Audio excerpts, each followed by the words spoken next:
हरे कृष्णा।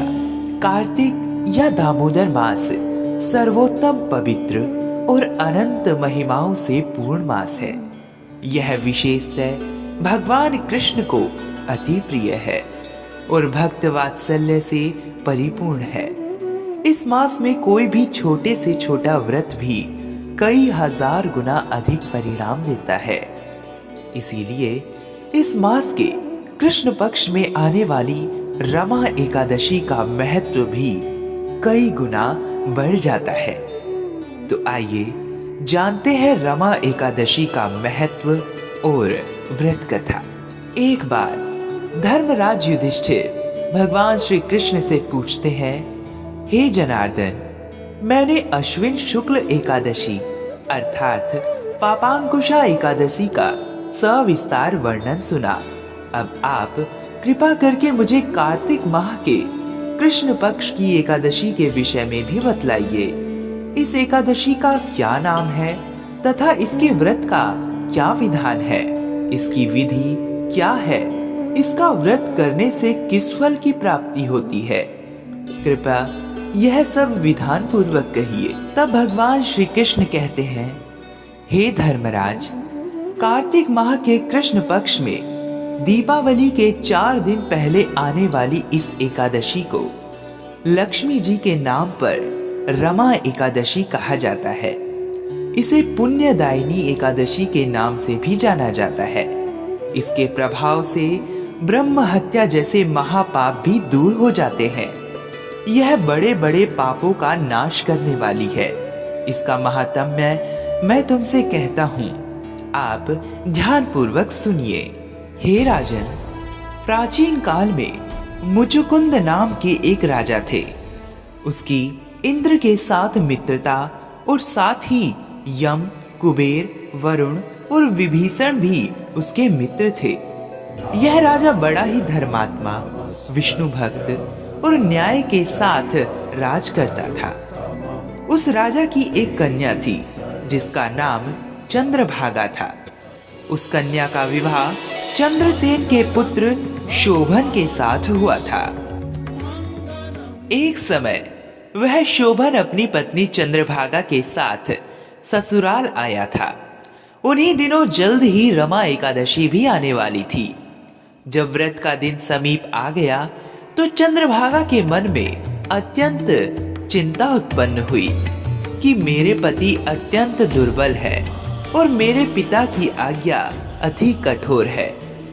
दशमी को राजा ने ढोल बजवाकर सारे राज्य में यह घोषणा करवा दी कि एकादशी को भोजन नहीं करना चाहिए।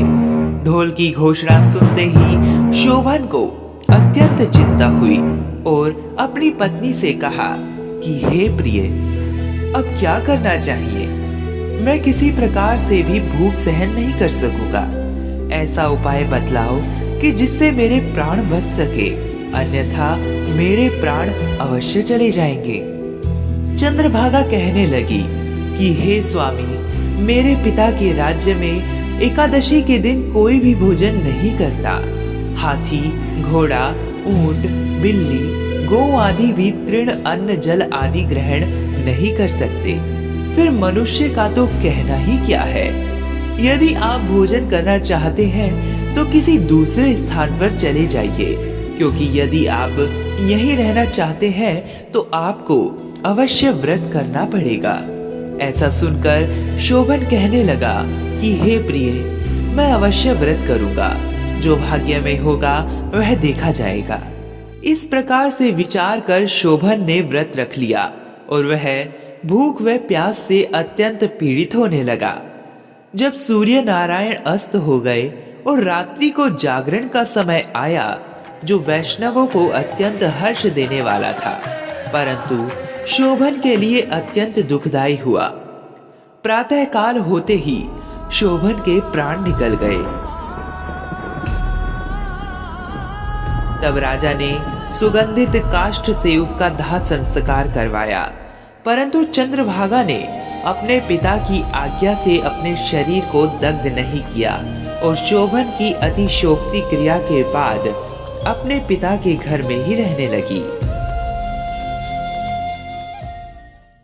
रमा एकादशी के प्रभाव से शोभन को मंदराचल पर्वत पर धन धान्य से युक्त तथा शत्रुओं से रहित एक सुंदर देवपुर प्राप्त हुआ।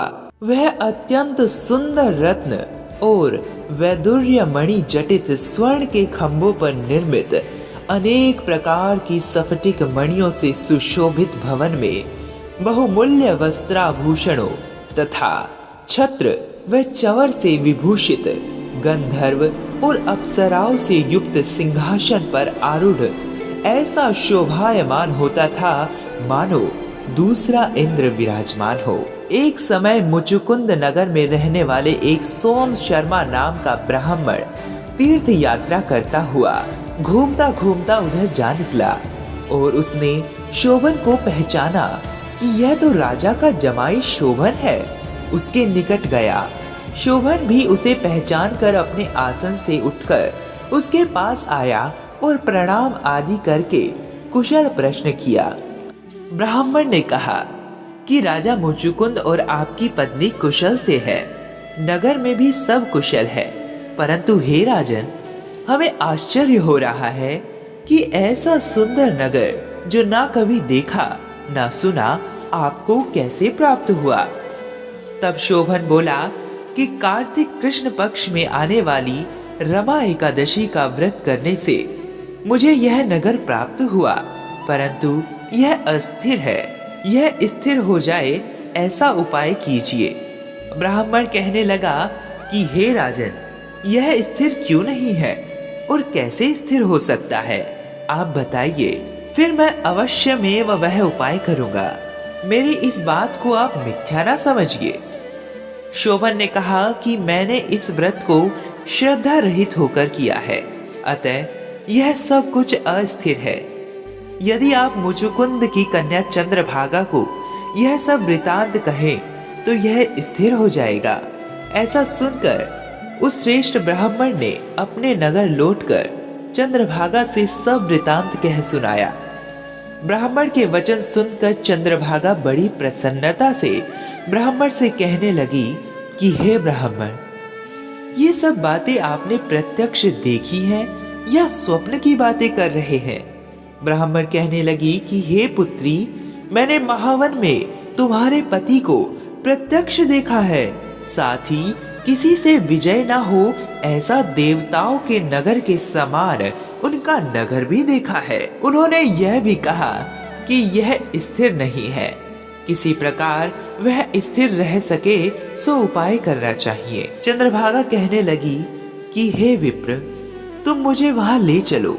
मुझे पतिदेव के दर्शन की तीव्र लालसा है। मैं अपने किए हुए पुण्य से उस नगर को स्थिर बना दूंगी। आप ऐसा कार्य कीजिए जिससे उनका हमारा संयोग हो, क्योंकि वियोगी को मिला देना महान पुण्य है। सोम शर्मा यह बात सुनकर चंद्रभागा को लेकर मंदराचल पर्वत के समीप वामदेव ऋषि के आश्रम पर गया। वामदेव जी ने सारी बात सुनकर वेद मंत्रों के उच्चारण से चंद्रभागा का अभिषेक कर दिया। तब ऋषि के मंत्र के प्रभाव और एकादशी के व्रत से चंद्रभागा का शरीर दिव्य हो गया और वह दिव्य गति को प्राप्त हुई। इसके बाद बड़ी प्रसन्नता के साथ अपने पति के निकट गई। अपनी प्रिय पत्नी को आते देखकर शोभन अति प्रसन्न हुआ और उसे बुलाकर अपनी बाईं तरफ बिठा लिया। चंद्रभागा कहने लगी कि हे प्राणनाथ, आप मेरे पुण्य को ग्रहण कीजिए। अपने पिता के घर जब मैं 8 वर्ष की थी तब से विधि पूर्वक एकादशी के व्रत को श्रद्धा पूर्वक करती आई हूँ। इस पुण्य के प्रताप से आपका यह नगर स्थिर हो जाएगा तथा समस्त कर्मों से युक्त होकर प्रलय के अंत तक रहेगा। इस प्रकार चंद्रभागा ने दिव्य आभूषणों और वस्त्रों से सुसज्जित होकर अपने पति के साथ आनंद पूर्वक रहने लगी। हे राजन, यह मैंने रमा एकादशी का महात्म्य कहा है। जो मनुष्य इस व्रत को करते हैं उनके ब्रह्म हत्यादि समस्त पाप नष्ट हो जाते हैं। कृष्ण पक्ष और शुक्ल पक्ष दोनों ही एकादशी समान है। इनमें कोई भेदभाव नहीं है, दोनों समान फल देती है। जो मनुष्य इस महात्म्य को पढ़ते अथवा सुनते हैं वे समस्त पापों से छूटकर मोक्ष को प्राप्त होते हैं। हरे कृष्णा।